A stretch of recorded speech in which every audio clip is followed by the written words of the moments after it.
Personal Health Education Promotion Philosophy Presentation by Celine Bedrosian. I was diagnosed with type 1 diabetes the day before Thanksgiving in 2000 and was 5 years old. When I was diagnosed, long-term insulin pumps, and sensors did not exist. The only means to control type 1 diabetes was with injections every 2 to 3 hours, frequent finger pokes, and constant supervision. In 2002, I was asked to speak at the Juvenile Diabetes Research Foundation Gala in Cleveland, Ohio, to raise money for research for a cure. I spoke for 7 minutes with the help of my cousin, who is holding my script, as you can see in the picture to the right corner, and spoke to 250 people and raised $140,000. In 2003, I went to my regular 6-month follow-up appointment with pediatric endocrinology and advocated to become one of the first pediatric patients to have an insulin pump. I was accepted into the trial with the help of my doctors and received a Medtronic insulin pump that year. Currently, I'm an autism navigator for Golisano Children's Hospital in Fort Myers, Florida, where I offer resources to families and collaborate with our community. My future goal is to become a certified diabetes care and education specialist.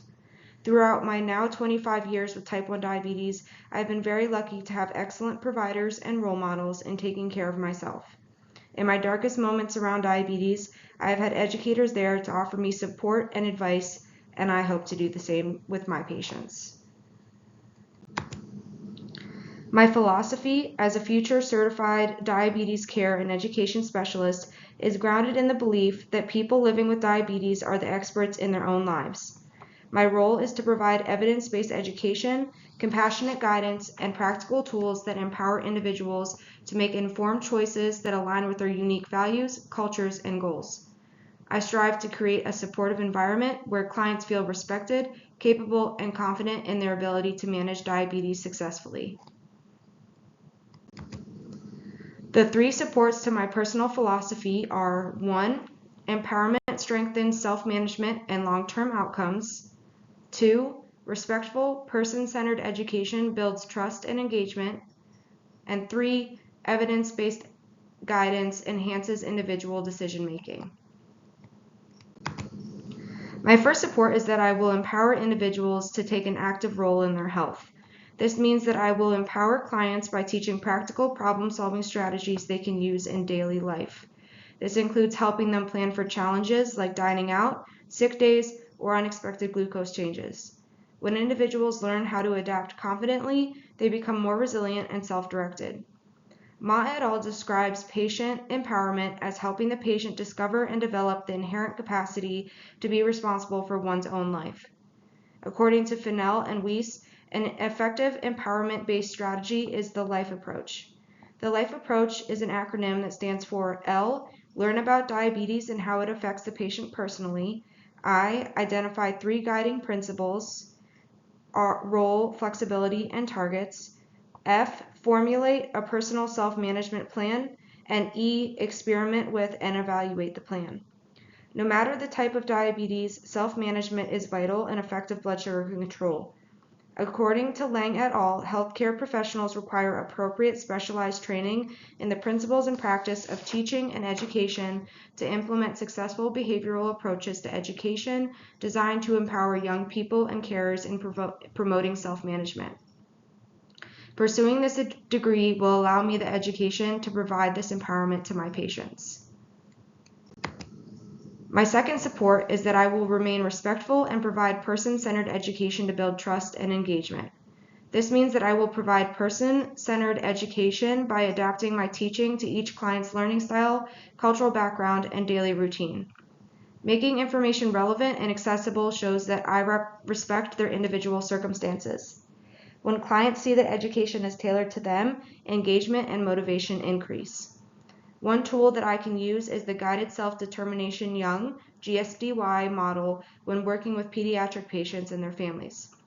According to Brosran et al., when adjusted for sex and family conflicts, a difference in glycemic control between the groups was detected at 12 months, favoring the intervention group. As we discussed so far this semester, equity is key as a health education specialist. According to Nagaraja and Burgess, equity in healthcare is everyone's responsibility. For those of us representing minority groups, we speak up to protect ourselves and those we represent. For those of us with privilege, we speak up to acknowledge the inequity of this privilege, the unacceptable history that travels with it, and the need to be a part of actively facilitating meaningful change. When patients trust their healthcare providers, they are more likely to communicate openly and seek support when needed. Conversely, when individuals lack confidence in themselves or do not feel safe asking questions, their self-efficacy in managing diabetes diminishes, ultimately compromising their health outcomes. My third support is that I will remain informed on evidence-based research to best inform and guide my clients. This means that I will remain current with evidence-based practice by consistently reviewing authoritative guidelines such as the ADA Standards of Care and engaging in ongoing professional development opportunities. I will regularly examine peer-reviewed literature and utilize reputable databases such as PubMed and Cochrane Library to stay informed about emerging research. I will also participate in professional networks and interdisciplinary collaborations to deepen my understanding of new technologies and best practices in diabetes care. According to Lang et al., the content and delivery of structured education needs regular review to enable it to evolve to suit individuals, local practice, and the changes in diabetes management and technology. Each patient and their family is unique in what they need, and diabetes management is still being researched. Staying up to date on what is the most current and best suited for each patient is critical. Seminario et al. Explain that behavioral leaders in the field, such as Richard Rubin, Mark Peyrot, and Sven Svakland, conceived and designed the Diabetes Attitude, Wishes, and Needs study known as DAWN.